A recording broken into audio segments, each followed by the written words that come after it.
कैसे हो आप सभी? उम्मीद करता हूं अच्छे होंगे। दोस्तों, किसी कारणवश इस वीडियो को बनाने में थोड़ा समय लगा, टाइम लगा। मैं थोड़ा सा बिजी था, इस वजह से लेट ये वीडियो मैं अपलोड कर रहा हूं। आज हम चैप्टर नंबर 1 अपने चल रहा था, जिसका नाम है विद्युत क्षेत्र। और इस विद्युत क्षेत्र चैप्टर के हमने गुणधर्मों की, आवेशों के गुणधर्मों की हमने बात कर ली थी पिछले वीडियो के अंदर। इस वीडियो में हम बात करने जा रहे हैं कुछ आंकिक एग्जाम्पल है, उदाहरण है उनके बारे में। उसके बाद में अपने पास में कूलाम का नियम, उसके बाद में अपने पास में परावैद्युतांक, यानी कि जो भी माध्यम होते हैं उनकी एक क्षमता होती है, आवेशों के बीच में लगने वाले बल को या बल उस पर निर्भर करता है, इसकी हम चर्चा करेंगे। तो सबसे पहले बात करते हैं आंकिक एग्जाम्पल्स की। तो इसके अंदर अपने पास में 3 आंकिक एग्जाम्पल की चर्चा करेंगे। उसमें सबसे पहला एग्जाम्पल है वो है किसी धातु के गोले को 1 कूलाम आवेश से धनावेशित करने में उसमें से कितने इलेक्ट्रॉन निष्कासित करने होंगे। ध्यान से सुनना दोस्तों, क्वेश्चन मैंने इसीलिए लिखा है क्योंकि कुछ स्टूडेंट्स के पास में बुक नहीं है, तो वो इस एग्जाम्पल्स को नोट कर ले ताकि इसका जो सॉल्यूशन है वो इजी से समझ में आए। तो ये कह रहा है कि एक धातु का गोला है और उसके ऊपर 1 कूलाम का आवेश हमें लाना है, तो उसमें से कितने इलेक्ट्रॉन निष्कासित करने पड़ेंगे। दोस्तों, आपको पता है किसी भी वस्तु से यदि हम इलेक्ट्रॉन बाहर निकालते हैं तब वो वस्तु धनावेशित होती है। तो ऐसा ही क्वेश्चन में कह रहा है कि 1 कूलाम आवेश से धनावेशित किया जाता है। तो देखते हैं, बात करते हैं प्रथम एग्जांपल की। उदाहरण 1.1 और इसका जो हल होगा, तो हमारे पास सबसे पहले दिया हुआ क्या है क्वेश्चन के अंदर, हमें आवेश दिया हुआ कितना, Q बराबर 1 कूलाम अपने पास में आवेश है। कितना आवेश है? 1 कूलाम। और हम क्या चीज जानते हैं, वी नाउ दैट, हम ये चीज जानते हैं कि टोटल जो आवेश होता है वो इलेक्ट्रॉनों की संख्या और 1 इलेक्ट्रॉन के चार्ज के गुणनफल के बराबर होता है। तो Q बराबर होता है N × E। यहां से हम देखते हैं अपने पास में टोटल आवेश कितना है, 1 कूलाम। इलेक्ट्रॉनों की संख्या हमें पता नहीं है क्योंकि वही तो क्वेश्चन में पूछी है कि कितने इलेक्ट्रॉनों को निष्कासित कर दे ताकि 1 कूलाम आवेश आ जाए। तो N की जगह N ही रहने दो, E की जगह E का मान रख दो 1.6 × 10⁻⁻19 कूलाम। अब यहां से हमें वैल्यू किसकी निकालनी है, N की निकालनी है। तो हमें N का मान लाना पड़ेगा। जब हम N को अपनी जगह रखते हैं तो ये जो राशि है ना वो इसके साथ में गुणा में है, और ये राशि जब भाग में जाती है इधर तो 1/1.6 × 10⁻⁻19 यहां पर अपने पास में हो जाते हैं। अब यहां से N बराबर 1/1.6 और 10⁻19 जो माइनस की है, ये जब ऊपर जाती है तो 10⁻19 प्लस की बन जाती है। अब यहां से हम इसको देखते हैं, N बराबर 1.6 का भाग 1 में नहीं जाएगा, इसलिए हम क्या करते हैं, ऊपर की राशि को बड़ा बनाते हैं। तो हमने क्या किया, यहाँ पर 10⁻19 है ना, इसमें से 1 10 इसको दे दिया, तो यहाँ पर अपने पास में हो गया 10/1.6 और यहाँ पर अपने पास में क्या रह जाएगा, इंटू 10⁻18। अब यहां से हम क्या करते हैं, इस राशि का पॉइंट हटाते हैं क्योंकि ऐसे भाग दे नहीं सकते हम। तो यहां से जैसे हमने पॉइंट हटाया तो ऊपर एक 0 हम ऐड कर देंगे। जैसे ही हमने ऊपर एक 0 ऐड किया तो ऊपर तो हो गए 100 बटा में हो गया अपने पास में 16 इंटू 10⁻, यहां पर कितना बच गया, 18। अब हम क्या करेंगे, यहां से हमें n की वैल्यू निकालनी है। n बराबर 16 का भाग इजी रूप में हम दे सकते हैं 100 के अंदर, तो अपने पास में कितना हो जाएगा, 6.25 वैल्यू अपने पास में आएगी और यहां पर रहेगा 10⁻18। ये संख्या किसकी आई है दोस्तों, इलेक्ट्रॉनों की संख्या आई है। अगर ये संख्या इलेक्ट्रॉनों की है तो यहाँ पर पीछे हमें लिखना पड़ेगा कि ये क्या है, इलेक्ट्रॉन है। तो यहाँ पर हम लिख देते हैं इलेक्ट्रॉन। अगर अपने पास में कोई दूसरी राशि होती है तो हम उसका क्या लिखते, मात्रक यहाँ पर लिखते हैं। तो ऐसे कर करके हम पहले क्वेश्चन को क्या कर देंगे, सोल्व कर देंगे। अब मैं आपको यहाँ पर बता देता हूँ, एक इंपॉर्टेंट क्वेश्चन बनता है उसकी भी चर्चा कर लेता हूं कि 1 कूलम आवेश में इलेक्ट्रॉनों की संख्या बताइए।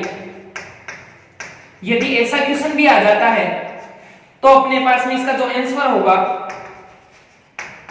वो होगा 6.25 इंटू 10 की घात 18 इलेक्ट्रॉन। समझ में आया? एक बार वापस रिपीट कर देता हूं। अपने पास में क्वेश्चन में क्या दे रखा है, किसी धातु के गोले को 1 कूलम आवेश से धनावेशित किया जाता है। तो अपने पास में आवेश 1 कूलम है, हमें इलेक्ट्रॉनों की संख्या चाहिए कि भाई 1 कूलम आवेश में कितने इलेक्ट्रॉन होते हैं। तो हमने यहाँ पर Q बराबर 1 कूलम V नाउ दैट, यानी कि हम जानते हैं क्या कि टोटल आवेश है ना वो किसके बराबर होता है, इलेक्ट्रॉनों की संख्या इंटू 1 इलेक्ट्रॉन का आवेश। यहाँ पर हमने लिख दिया Q की जगह 1, E की जगह 1.6 इंटू 10 की घात -19, n को पक्षांतरित कर लिया, ये राशि इसके बटा में चली गई, 1 बटा 1.6 इंटू 10 की घात -19, फिर यहाँ से 10 की घात -19 को ऊपर ले गए, प्लस की बन गई। यहाँ पर क्या है 1.6, ऊपर 1 है, भाग जाता नहीं है, तो एक हमने इधर से ले लिया, कितने हो गए 10, 10 बटा कितने हो गए 1.6, फिर हमने पॉइंट हटाया तो ऊपर एक जीरो और लगा दिया, तो 100 बटा 16 इंटू 10 की घात 18, और 16 का भाग देने पर अपने पास में जो वैल्यू आती है वो होती है 6.25 इंटू 10 की घात 18। ये इलेक्ट्रॉनों की क्या होगी, संख्या होगी। फिर एक क्वेश्चन बनता है 1 नंबर का, और वो क्वेश्चन क्या कहता है कि 1 कूलम आवेश में इलेक्ट्रॉनों की संख्या बताइए। कहीं कंपटीशन में भी आ सकता है, बोर्ड एग्जाम में भी आ सकता है, तो सीधा आपको याद रखना है कि 1 कूलम आवेश में इलेक्ट्रॉनों की संख्या कितनी होती है, 6.25 इंटू 10 की घात 18 इलेक्ट्रॉन होते हैं। स्क्रीनशॉट लेना है तो ले लो एक बार, फिर मैं मिटा करके आगे बढ़ता हूं। चलो दोस्तों बात करते हैं नेक्स्ट एग्जांपल की। इसमें ये कह रहा है कि किसी वस्तु को, ध्यान से सुनना, किसी वस्तु को इतना आवेशित किया जाता है कि उसके द्रव्यमान में 9.1 नैनोग्राम, स्मॉल n है, स्मॉल n का मतलब नैनो, g का मतलब ग्राम, यानी कि 9.1 नैनोग्राम की वृद्धि हो जाती है, तब कितने इलेक्ट्रॉन वस्तु को दिए गए। ध्यान से सुनना दोस्तों, यहां ये कह रहा है कि किसी वस्तु को इतना आवेशित किया जाता है कि उसके अंदर इतने द्रव्यमान की वृद्धि हो जाती है। तो आप मेरे को बताओ, हम चीज पहले पढ़ चुके हैं कि द्रव्यमान में वृद्धि कब होगी, जब इलेक्ट्रॉन क्या होंगे, ऐड होंगे, इलेक्ट्रॉन जुड़ेंगे, क्योंकि इलेक्ट्रॉन जुड़ेंगे तो इलेक्ट्रॉन अपना द्रव्यमान साथ में लेके आएंगे। तो ये कह रहा है कि कितने इलेक्ट्रॉन वस्तु को दिए गए, पहला क्वेश्चन। दूसरे क्वेश्चन में कह रहा है कि आवेश का मान और प्रकृति बताइए, यानी कि उस वस्तु पर कितना टोटल आवेश आएगा और उसकी प्रकृति क्या होगी। तो चलो बात करते हैं। यहाँ पर अपने पास में 1.2 एग्जाम्पल है। 1.2 एग्जाम्पल के अंदर सबसे पहले हमें वैल्यू किसकी दे रखी है, हमें टोटल द्रव्यमान दे रखा है कि टोटल द्रव्यमान में जो वृद्धि होती है वो होती है 9.1 इंटू 10 की घात -9 ग्राम। ये दोस्तों अपने पास में वैल्यू है, पर अपने पास में जो भी मान दे रखा है वो ग्राम में दे रखा है, जबकि हमें यहाँ पर यूज किस में करना होगा, केजी में करना होगा। तो हम इसको केजी में कन्वर्ट करेंगे, तो यहाँ से अपने पास में m बराबर 9.1 इंटू 10 की घात -9 तो है, और यहाँ पर मैं ग्राम की जगह क्या लिख सकता हूँ, यानी कि 1 ग्राम में कितने किलो होते हैं। तो 1 ग्राम के अंदर 10 की घात -3 केजी होते हैं। कैसे, हमने ये लिखा है कि 10 की घात 3 ग्राम में कितना केजी होगा, 1 केजी। ध्यान से सुनना दोस्तों, 10 की घात 3 का मतलब है कि 1000 ग्राम, कितने ग्राम, 1000 ग्राम में 1 किलो होता है। तो यहां से मैं लिख सकता हूं 1 ग्राम में कितना किलो होगा, तो 1 ग्राम में किलो ज्ञात करने के लिए 1 बटा 10 की घात 3, यानी कि ये 10 की घात 3 बटा में चली जाएगी। ये हो गया केजी के अंदर मान। तो 1 ग्राम में कितने किलो हुए, 1 बटा 10 की घात 3, जिसको हम क्या लिखेंगे, 10 की घात -3 केजी। तो ये वैल्यू किसकी है, 1 ग्राम का मान है। तो इसको थोड़ा सा करते हैं सही, इसको सही रूप में लिखने के लिए हम यहां से लिखेंगे इंटू 10 की घात -3 केजी, यानी ये किसकी जगह लिखा है ये वैल्यू मैंने, ध्यान से सुनना क्योंकि न्यूमेरिकल में यही चीज इंपॉर्टेंट होती है। ग्राम है, 1 ग्राम की जगह मैं क्या लिख सकता हूं, 10 की घात -3 केजी। अब ये अपने पास में वैल्यू हो गई। वी नाउ दैट हम क्या जानते हैं, हम यहाँ पर ये जानते हैं कि टोटल जो द्रव्यमान होगा ना वो बराबर होगा किसके, इलेक्ट्रॉनों की संख्या इंटू एक इलेक्ट्रॉन के द्रव्यमान के। भाई एक वस्तु में 20 इलेक्ट्रॉन जुड़े हैं तो एक इलेक्ट्रॉन का कितना द्रव्यमान है उसको हम 20 से मल्टीप्लाई कर देंगे तो अपने पास में कितना टोटल द्रव्यमान चेंज हुआ है वो आ जाएगा। तो यहां से बढ़ते हैं आगे। टोटल द्रव्यमान हमने दे रखा है कितना है 9.1 इंटू 10 की घात माइनस के, यहाँ पर टोटल कितनी हो जाएगी 12 हो जाएगी, माइनस की 9 माइनस की 3 टोटल कितनी हो गई 12 n इंटू एक इलेक्ट्रॉन का द्रव्यमान कितना होता है 9.1 इंटू 10 की घात माइनस के 31 kg। ये मैंने यहाँ पर लिख दिया। हमें वैल्यू किसकी चाहिए n की चाहिए, तो यहाँ पर n बराबर n को यही रहने दो, इस राशि को उठा करके इसके भाग में कर दो। तो मैं क्या करता हूँ ऊपर तो है 9.1 इंटू 10 की घात माइनस के 12 और बटा के अंदर कितना आ जाएगा 9.1 इंटू 10 की घात माइनस के 31। अब देखो इसको कैसे करेंगे, यहां से 9.1 से 9.1 कैंसिल, ऊपर कितना बचा 10 की घात माइनस की 12 और ये 10 की घात माइनस के 31 है। जब ये ऊपर जाएंगे तो 10 की घात माइनस का क्या बन जाएगा प्लस बन जाएगा, ये प्लस की घात कितनी हो जाएगी 31 और यहाँ पर n बराबर कितना आ जाएगा, इधर कितना है माइनस के 12 इधर कितना है प्लस की 31, तो यहाँ पर प्लस की ज्यादा है, कितनी ज्यादा है इस चीज को हमें यहाँ पर लिखना होगा। तो यहाँ पर हो जाएगा 10 की घात प्लस की 19। ये किसकी संख्या आई अपने पास में इलेक्ट्रॉनों की संख्या आई, तो यहाँ पर हम क्या लिख देंगे इलेक्ट्रॉन। ये अपने पास में पहले क्वेश्चन जो है उसका आंसर हमें मिल गया, तो मैं यहाँ पर क्या लिख देता हूँ। अब हम बात करते हैं सेकंड क्वेश्चन की। तो सेकंड क्वेश्चन में क्या होगा बी में जो इसका सेकंड पार्ट है, सेकंड पार्ट में क्या बोलता है कि आवेश का मान और प्रकृति ज्ञात कीजिए। देखो हमने क्या किया, किसी वस्तु को इतने द्रव्यमान में वृद्धि कर दी उसकी, तो इलेक्ट्रॉन जोड़ते गए जोड़ते गए जोड़ते गए तो इतना द्रव्यमान बढ़ा तो हम रुक गए, तो हमने कितने आवेश उसको दे दिया है उस आवेश का मान ज्ञात करना है। तो आपको पता है V नवरेट हम क्या जानते हैं कि टोटल आवेश कितना होता है n इंटू ई।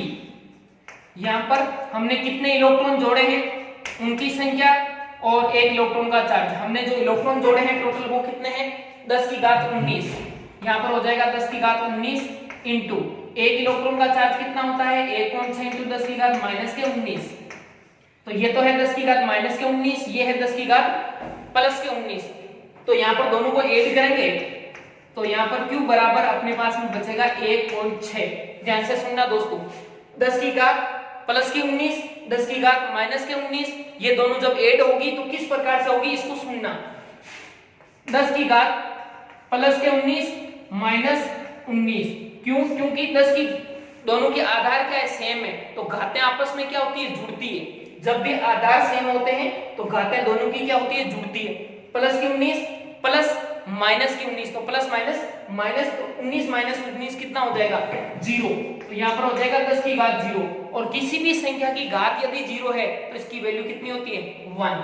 तो यहाँ पर आ जाएगा 1, कितना बचेगा 1.6। और ये मान क्या है, किसका मान है आवेश का, तो यहाँ पर क्या रहेगा कूलम। ये हो गया सेकंड का आंसर। पर इसके अंदर एक क्या बोल रहा है कि प्रकृति बताइए। तो आप इस चीज को समझो कि हम किसी के अंदर क्या कर रहे हैं इलेक्ट्रॉन ऐड कर रहे हैं, इलेक्ट्रॉन जोड़ रहे हैं, तो उसके ऊपर इलेक्ट्रॉनों का क्या हो रहा है मान बढ़ रहा है, और इलेक्ट्रॉन का चार्ज कैसा होता है नेगेटिव, इसलिए उस वस्तु की प्रकृति कैसी होगी ऋणात्मक। प्रकृति कैसी होगी ऋणात्मक। ये अपने पास में टोटल सेकंड एग्जांपल का आंसर है, स्क्रीनशॉट लो इसका, फिर बढ़ते हैं आगे। माय डियर फ्रेंड्स, बढ़ते हैं तीसरे एग्जांपल की ओर। दोनों एग्जांपल समझ में आ गए होंगे इजीली। अब बात करते हैं तीसरे एग्जांपल की, जो कि थोड़ा सा अलग है और अच्छा एग्जांपल है। ध्यान से समझने का प्रयास करना इसको। ये कह रहा है कि एक कप जल में अनुमानित जो मात्रा होती है वो 250 ग्राम मानी जाती है। कितनी 250 ग्राम। एक कप जल यानी कि 250 ग्राम में कितनी मात्रा में धन तथा ऋण आवेश होते हैं। यानी मैंने क्या किया, एक कप जल लिया और फिर मेरे को ये देखना है कि एक कप जल के अंदर कितनी मात्रा में धनावेश होगा और कितनी मात्रा में ऋणावेश होगा। तो इसको कैसे सॉल्यूशन करेंगे, और इसकी मात्रा हमने कितनी ली है लगभग 250 ग्राम। तो देखो द्रव्यमान टोटल अपने पास में कितना है, 250 ग्राम। ध्यान से समझना इस चीज को, काफी इंपॉर्टेंट क्वेश्चन है, क्योंकि ऐसे कैसे क्वेश्चन अपने चैप्टर नंबर 15 के अंदर वापस आने वाले हैं। इसको मैं इसी तरीके से बताऊंगा ताकि चैप्टर नंबर 15 के अंदर जो न्यूमेरिकल है वो भी थोड़े से इजी लगने लग जाए। तरीका समझना है इस क्वेश्चन का। सबसे पहले हम ये देखते हैं कि द्रव्यमान की मात्रा हमें कितनी दे रखी है, 250 ग्राम। और हम यहाँ पर देखते हैं जल है तो H2O अणु का अणुभार जो है वो कितना होता है उसको समझना। अणुभार में देखो दोस्तों, जिन स्टूडेंट्स को पता नहीं है कि अणुभार क्या चीज होती है उनके लिए मैं बता देता हूं। जैसे मान लो अपने पास में H2 हाइड्रोजन गैस है, तो हाइड्रोजन को हम कैसे लिखते हैं, 1H1, और दूसरे हाइड्रोजन को कैसे लिखेंगे, 1H1। तो दोनों की जो द्रव्यमान संख्या है वो टोटल कितनी हो रही है, क्योंकि दो हाइड्रोजन यहाँ पर परमाणु है मिलकर के एक अणु बना रहे हैं, तो अणुभार अणु का कितना होगा, 1 + 1 2। ऐसे ही हमें देखना है किसका, जल का। तो जल का जो अणुभार है हाइड्रोजन का कितना हो जाएगा, 1 प्लस दूसरे हाइड्रोजन का कितना हो गया, 1 प्लस ऑक्सीजन का कितना होता है, 16। क्यों, क्योंकि ऑक्सीजन को हम कैसे लिखते हैं, 8O16। ये अपने पास में चीज है, 8 को 16 ऐसे ही लिखते हैं। तो इसकी द्रव्यमान संख्या कितनी है, 16। तो यहाँ पर हम लिख देंगे 16। टोटल कितनी हो जाएगी, 18। तो यहाँ पर एक H2O अणु की जो अणुभार है वो अपने पास में कितना प्राप्त हुआ, 18। अब मैं आपको एक चीज बताता हूं दोस्तों, हमेशा ध्यान रखना। आपने एक संख्या का नाम सुना है, अवोगाद्रो संख्या। और अवोगाद्रो संख्या क्या होती है, अवोगाद्रो संख्या है वो क्या चीज होती है। तो अवोगाद्रो संख्या जब बनाई गई तो ऐसा बनाया गया कि भाई कोई सा भी परमाणु हम लेते हैं, उस परमाणु की जितनी द्रव्यमान संख्या है उतनी द्रव्यमान संख्या के बराबर यदि हम ग्राम में मात्रा लें, तो उस ग्राम में मात्रा के अंदर उस परमाणु के जो अणु की संख्या होगी या परमाणु की संख्या होगी ना, वो अवोगाद्रो संख्या के बराबर होगी। कैसे, मैं एक एग्जांपल ले लेता हूं। जैसे मान लो कि यहां पर मैंने ले लिया सोडियम, और मैंने सोडियम को ऐसे लिख दिया। सोडियम की द्रव्यमान संख्या कितनी है, 23। तो मैं यहां लिख सकता हूं कि 23 ग्राम सोडियम के अंदर, 23 ग्राम सोडियम मैंने तोल करके अलग ले लिया। उस तोले हुए सोडियम के अंदर जो परमाणु की संख्या है वो परमाणु की संख्या किसके बराबर होगी, अवोगाद्रो संख्या के बराबर, अवोगाद्रो संख्या के बराबर होती है। ये हमेशा ध्यान रखना, चाहे कोई सा भी परमाणु ले लो आप। जैसे आपने ले लिया, मान लो ऑक्सीजन की बात कर ली, तो ऑक्सीजन की द्रव्यमान संख्या कितनी है, 16 है। तो ऐसा लिख सकते हैं कि 16 ग्राम ऑक्सीजन में जो परमाणु की संख्या या अणु की संख्या होगी ना, वो कितनी होगी, अवोगाद्रो संख्या के बराबर। ऐसे ही जैसे हमने यूरेनियम ले लिया, तो यूरेनियम की द्रव्यमान संख्या है वो 235 भी होती है, 236 भी होती है, 238 भी होती है। मान लो 238 है, तो मैं ऐसा लिख सकता हूं कि 238 ग्राम यूरेनियम में जो अणु या परमाणु की जो संख्या है वो कितनी होगी, अवोगाद्रो संख्या के बराबर होगी। इस चीज को याद पर समझने का प्रयास करना थोड़ा बहुत। तो बढ़ते हैं आगे।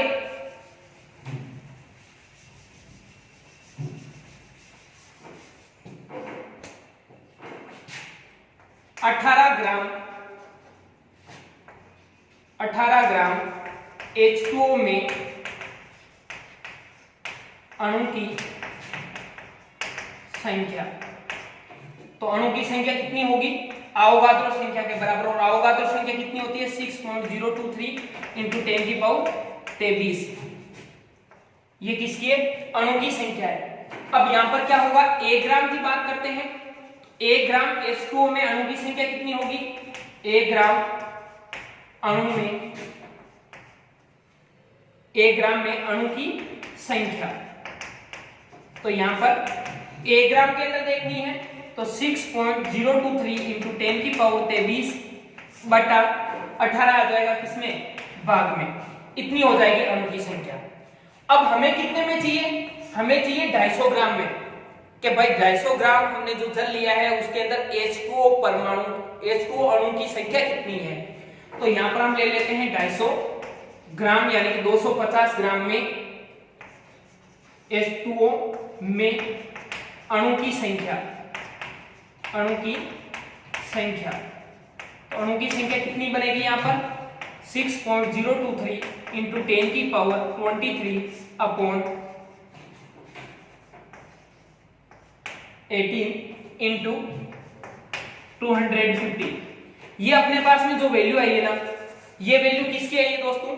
ये वैल्यू आई है अपने पास में एक कप जो जल है ना, उसके अंदर कितने H2O है? 1 H2, 2, 3, 4, 5, 6, 7, 8, 9, 10। तो टोटल H2O की संख्या कितनी है? इतनी। अब मेरे को एक चीज बताओ कि एक H2 जो होता है H2O, एक H2O जो होता है उसके अंदर टोटल कितने धन चार्ज और कितना ऋण चार्ज होगा?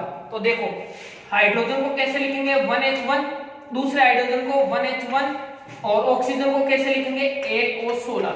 अब आप मेरे को बताओ कि इस ऑक्सीजन में कितने प्रोटॉन और कितने इलेक्ट्रॉन है? तो इसमें RT तो क्या है? इलेक्ट्रॉन, और RT क्या है? प्रोटॉन। RT इलेक्ट्रॉन और RT प्रोटॉन। इसमें एक इलेक्ट्रॉन एक प्रोटॉन, इसमें भी एक इलेक्ट्रॉन और एक प्रोटॉन। तो इलेक्ट्रॉन टोटल कितने हैं? 10। इलेक्ट्रॉन टोटल कितने हैं? 10। किसमें? एक H2O में। और प्रोटॉन टोटल कितने हैं? 10। यानी कि इलेक्ट्रॉनों और प्रोटॉनों की संख्या क्या है? समान है। अब आपको पता होगा दोस्तों कि एक कप जल के अंदर इतने H2O है और एक H2O में कितने प्रोटॉन है? 10। तो उस पूरे कप में कितने प्रोटॉन है? ध्यान से सुनना। एक कप में, एक कप जल में H2O कितने हैं? इतने। और एक H2O के अंदर प्रोटॉनों की संख्या कितनी है? 10।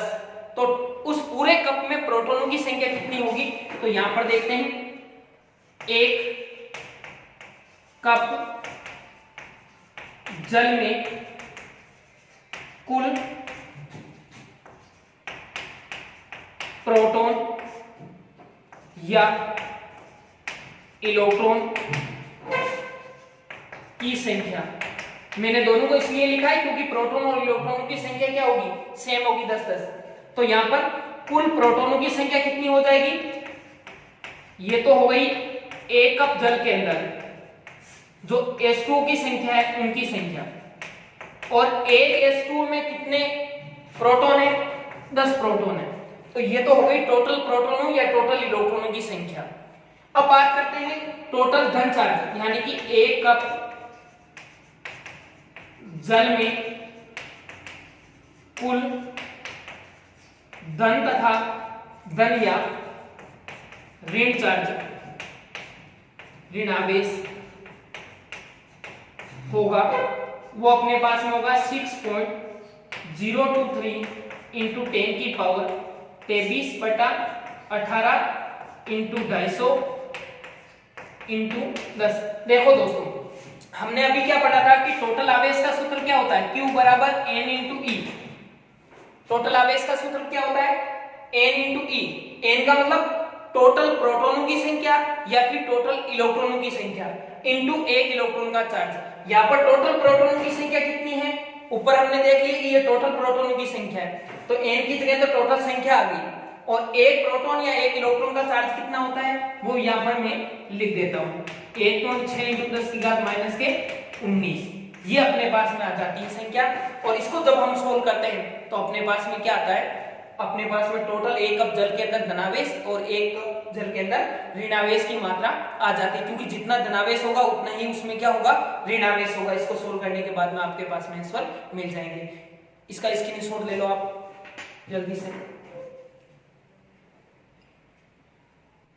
तो दोस्तों बात करते हैं नेक्स्ट टॉपिक, कूलाम का नियम।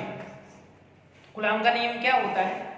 कूलाम नामक एक वैज्ञानिक थे, उन्होंने सबसे पहले ये बताया कि जब अपने पास में कोई भी दो स्थिर आवेश या फिर कोई आवेशित वस्तुएं जो एक दूसरे से कुछ दूरी पर रखी हुई होती है या स्थित होती हैं, तो उन दोनों वस्तुओं के मध्य एक बल लगता है। हो सकता है कि वो आकर्षण हो सकता है कि वो प्रतिकर्षण हो, पर उन दोनों आवेशित वस्तुओं की वजह से एक दूसरे पर बल अनुभव होता है। और उसी बल को बताने के लिए कूलाम नामक वैज्ञानिक ने एक नियम दिया था, तो उसे हम बोलते हैं विद्युत बल।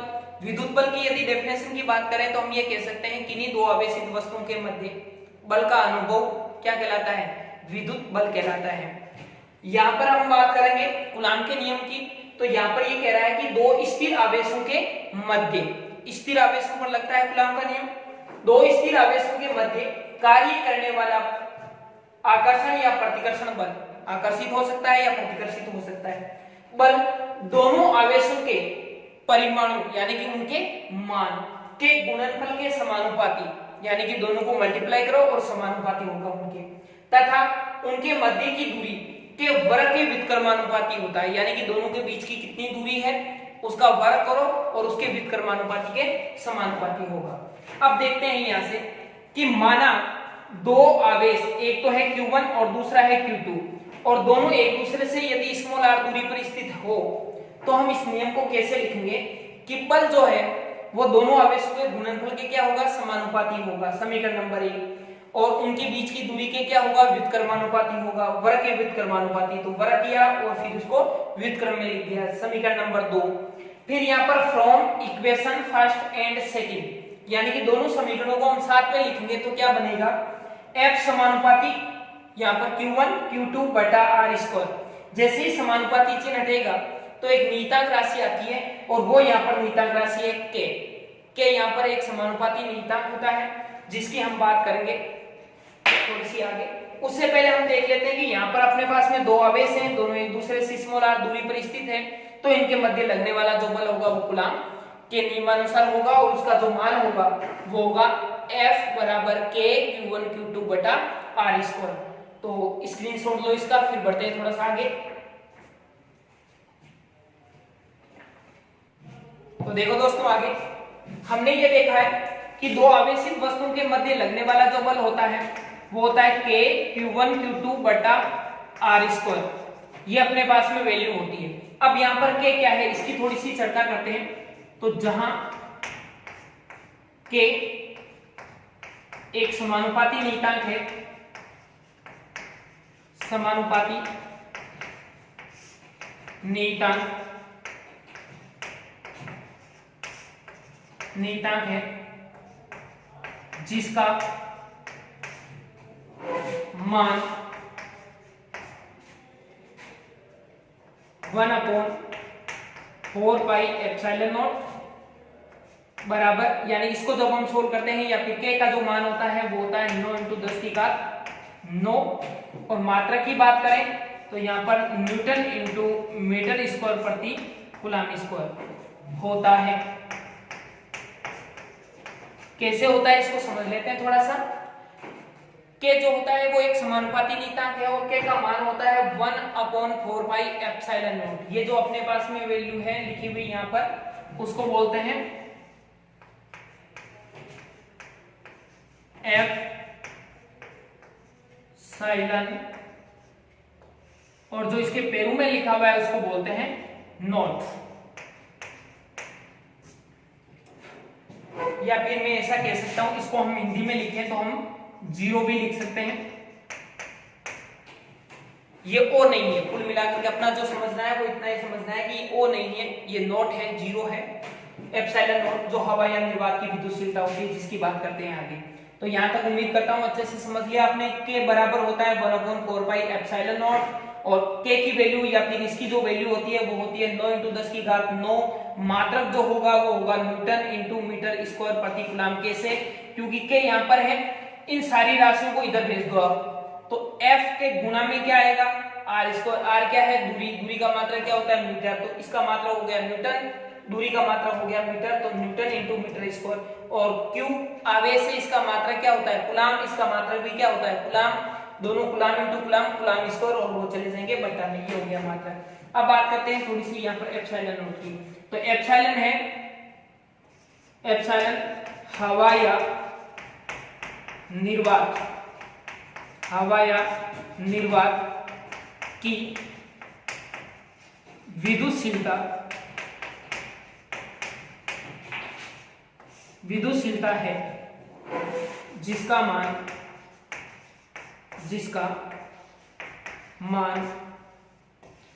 8.85 × 10 की घात -12,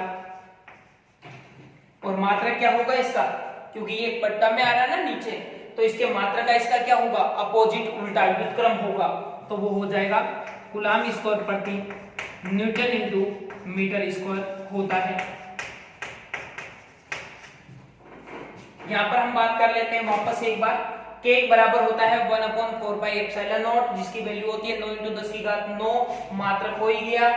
एप्सिलॉन नॉट जो इसके अंदर राशि है उसका भी हम परिचय दे देते हैं, एप्सिलॉन नॉट यानी कि नाम लिखा हुआ है एप्सिलॉन 0 या एप्सिलॉन नॉट बोलते हैं। हवा या निर्वात की विद्युतशीलता ये होती है, और जिसका मान है वो होता है हवा के लिए 8.85 × 10 की घात -12 कूलाम स्क्वायर प्रति न्यूटन इंटू मीटर स्क्वायर।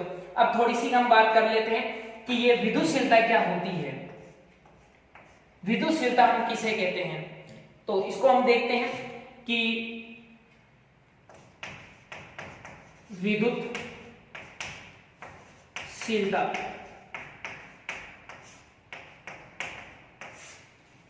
तो ये है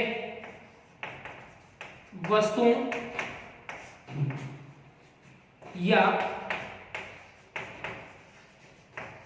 माध्यम का वह गुण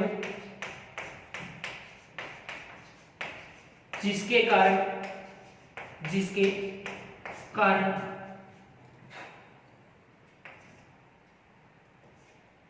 कारण विद्युत बल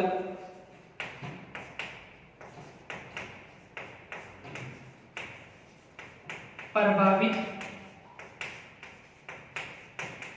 होता है, अर्थात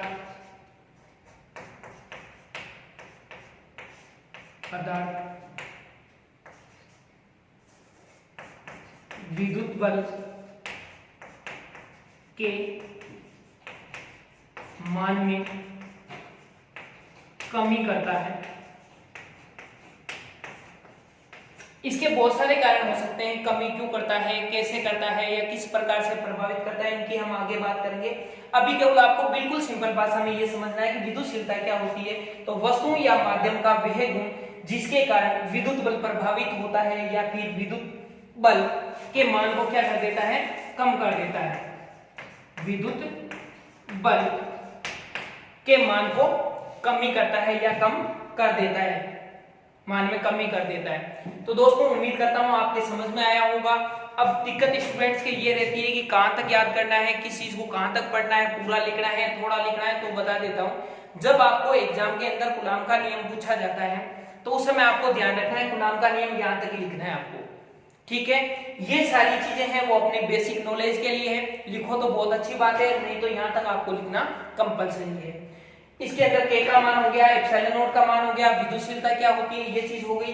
इसके बाद में एक शब्द अपने पास में आएगा परावैद्युतांक।